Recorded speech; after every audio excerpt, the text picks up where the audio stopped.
Well, here you go. 1978 Suzuki GS750. It will fit in a Chrysler Town & Country. Surprisingly, even with a T56 laying on the floor there next to it.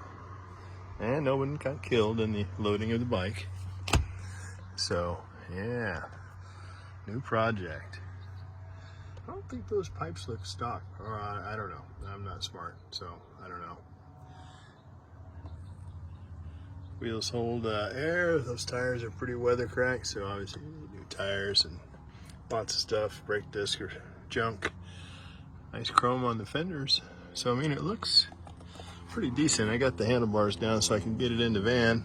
Had to take the gauges off to get it in.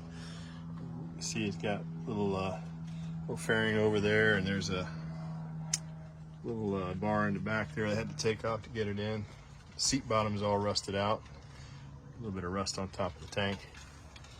But other than that, gonna be fun. Fun, fun, fun. Just like everything else. All right.